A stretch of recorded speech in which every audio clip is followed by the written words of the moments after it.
Justamente de organizaciones y de cómo va a ser los tratados en términos laborales, si querés, de cómo se organiza el trabajo de aquí en adelante. Bueno, vos sabés que el gobierno de Javier Milei confirmó que va a buscar llevar adelante la reforma laboral que va a tener entre sus puntos centrales el concepto de salario dinámico. Cierto. Toma para vos. Concepto extraño. Y el cierre de convenios por empresas en lugar de por actividad. Y esto un poco lo adelantó el miércoles pasado Julio Cordero en la Comisión de Presupuesto y Hacienda de Diputados en el Congreso de la Nación. Así que un poco para hablar de este tema estamos en comunicación con el doctor Gustavo Ciampa, o Champa, abogado laboralista, asesor parlamentario y referente de la Corriente 7 de Julio, a quien tenemos en línea. ¿Qué tal, Gustavo? ¿Cómo te va? Pablo Yumato te habla. Pablo, ¿cómo te va? Un gusto estar en el programa nuevamente. Bueno, te agradezco que estés al aire, ¿eh? Bueno, a ver, vamos a empezar por el principio. ¿Qué son los salarios dinámicos? Nada. Nada, mira qué respuesta. No existe. Okay. No existe ninguna terminología, ningún concepto, nada que se refiera a esta denominación utilizada por el secretario de Trabajo de salarios dinámicos. No existe nada en el derecho, nada. Dinámico es un término que creo yo han incorporado para, o con el efecto de que no se sepa bien lo que se está diciendo, y es un término que puede sonar simpático o despertar simpatía en contraposición con su opuesto, que es lo estático. Claro. Entonces, buscan desde ese lado, bueno, a ver, alguna simpatía. ¿Y qué puede implicar dinámico? Yo te pongo un par de alternativas para que pensemos para qué lado irá. Si hubiera una norma que dispusiera que todos los meses los salarios se incrementan un punto más que la medición de la inflación, eso es tener salarios dinámicos. Claro. Y es un salario ascendente. Entonces, esa es una alternativa. La otra alternativa es que lo que quieran detrás de esta mención de salarios dinámicos es que los salarios puedan ser reducidos, rebajados. Me parece que apuntan a eso, ¿eh? No sé por qué me late. ¿No? todo indica que apuntan a eso. Sí. Pero además, porque eso ya lo vivimos en la Argentina, eso ya pasó en la Argentina, claro. Eso ya pasó en la década del 90 en la Argentina. Mira, están repitiendo con otras metodologías o con otras denominaciones cosas que ya ocurrieron y que tuvieron efectos nefastos para la Argentina, para la sociedad argentina, para la población argentina. Mira, así como el gobierno ahora topea las paritarias y no homologa los acuerdos, y no homologa no solo que rechaza la homologación, sino que no dice nada, entonces los incrementos no se llegan a ser efectivos o demoran mucho, etcétera. Esto lo había hecho Cavallo en el 91 de otra forma. Mira. Lo que hizo Cavallo en el 91, en el gobierno de Menem, fue sacar un decreto que decía no puede haber aumentos que superen el incremento de la productividad. Y antes de pactar esos supuestos aumentos de convenio, debe pactar las partes cómo van a medir la productividad, y el Ministerio de Economía, en conjunción con el Ministerio de Trabajo, van a resolver si aprueban que la productividad se mida de esa manera. Recién después pueden pactar aumentos y recién después vemos si los homologamos. Esto implicó que no hubiera aumentos salariales de convenio durante la década del 90. Claro. Pero además, en el 93, sí. En el 93 hicieron lo que están haciendo ahora.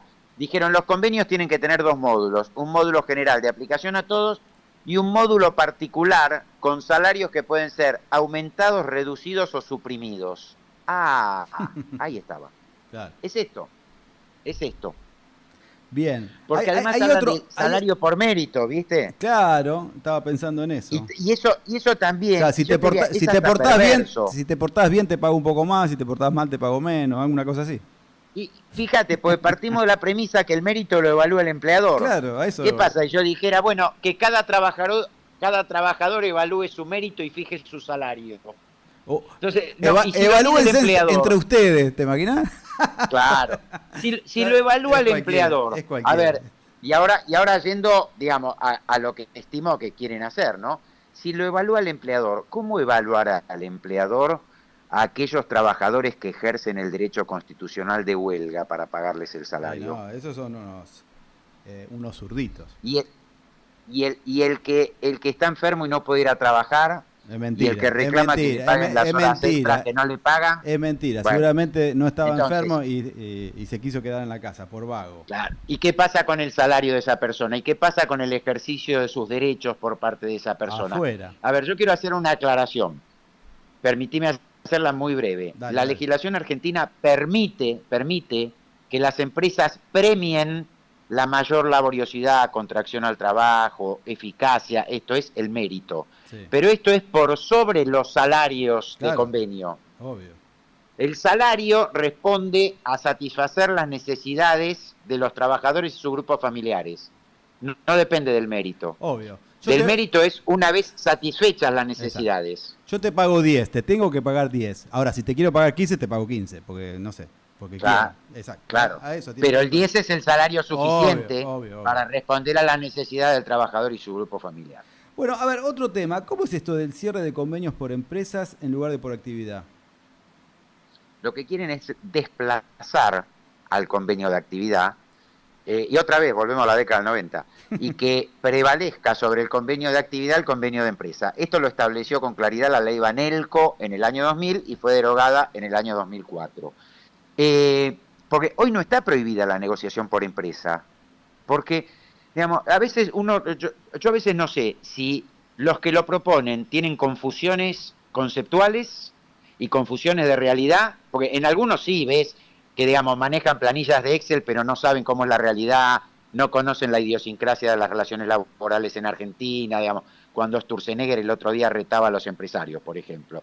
Pero Cordero es un hombre que tiene, digamos, experiencia en materia de relaciones laborales.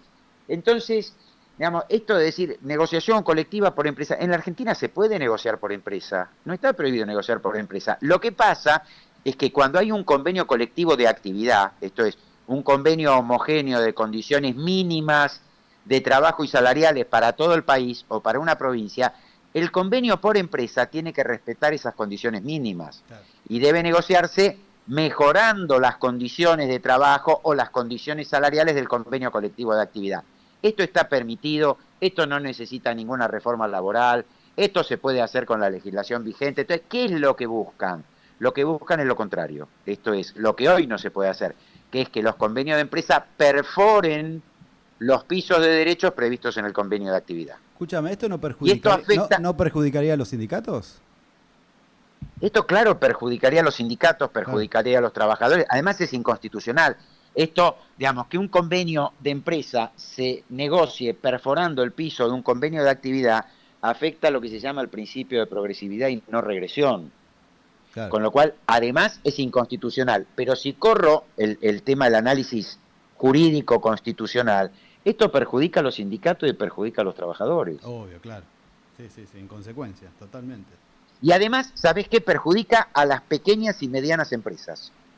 Mira, esto yo lo advertí cuando se discutía la ley Banelco. Yo asesoraba a Alicia Castro, diputada nacional en ese momento de extracción sindical. Sí. Hicieron una presentación en la Cámara de Diputados, cámaras de pequeñas y medianas empresas, pidiendo que no se aprobara la ley Banelco, que no se sancionara, en tanto preveía que los convenios de empresa podían prevalecer por debajo de los convenios de actividad o negociarse por debajo de los convenios de actividad.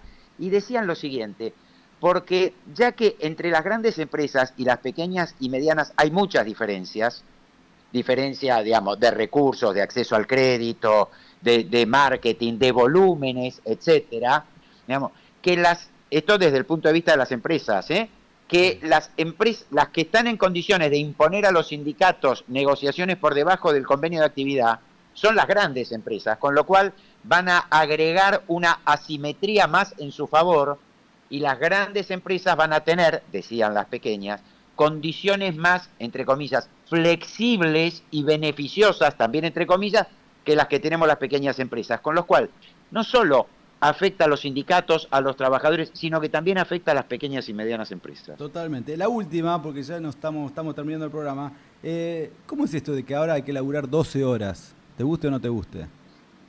Esto es lo que quieren hacer, y ya está presentado un proyecto de ley del gobierno en el Congreso de la Nación en este sentido, a través de diputados y diputadas de La Libertad Avanza, lo encabeza Romina Díez, la secunda José Luis Espert. en ese proyecto que el gobierno además reconoce como propio. Y entre las modificaciones que propone está jornada de trabajo diaria de 12 horas, esto es ir más atrás de 1919, convenio 1 de la OIT, o sea, es un retroceso de más de 106 años. No se puede creer. Pero además quieren volver, por ejemplo, quieren volver a los tickets restaurant y a los tickets canasta. Ajá, sustituir remuneración por tickets. Sí. Digamos, es la época de Patrón Costa, ¿no? De otra vez, y ya pasó en los 90. Y además la Corte Suprema de Justicia de la Nación ya resolvió que eso es inconstitucional en un juicio que llevé yo a la Corte. Pérez Condisco, en el año 2009, la Corte dijo, son inconstitucionales los tickets canasta. ¿Sabés qué otra cosa más hay en este proyecto de ley?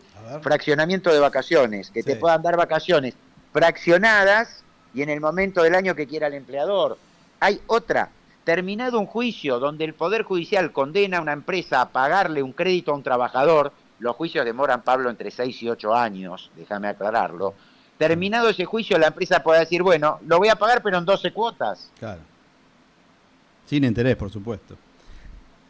No, con un interés, pero el interés es mínimo, pero además, ¿vos conocés que haya alguna norma estatal que diga cuando alguien le reclame una deuda a un trabajador, ese trabajador puede optar en pagar en 12 cuotas? No, no existe. Che, esto es lo que muestra... Claro. ¿Hay alguna a favor de los laburantes o ninguna? Ninguna. No, ninguna. No, ninguna en ese proyecto de ley. Era capciosa la pregunta, pero bueno. quería que quede bien claro. Son todas en contra. Todas las modificaciones en contra de los derechos de los trabajadores. Gustavo, querido, el pueblo está contigo. Estoy terminando el programa. Te agradezco muchísimo esta participación. Como siempre, Pablo, un amigazo. Y vamos a hablar próximamente. Capaz que te pegue un llamadito uno de estos días. Cuando vos quieras. Un abrazo muy grande. Abrazo Pablo, grande. A vos y a la audiencia. Que estés muy bien, muy amable.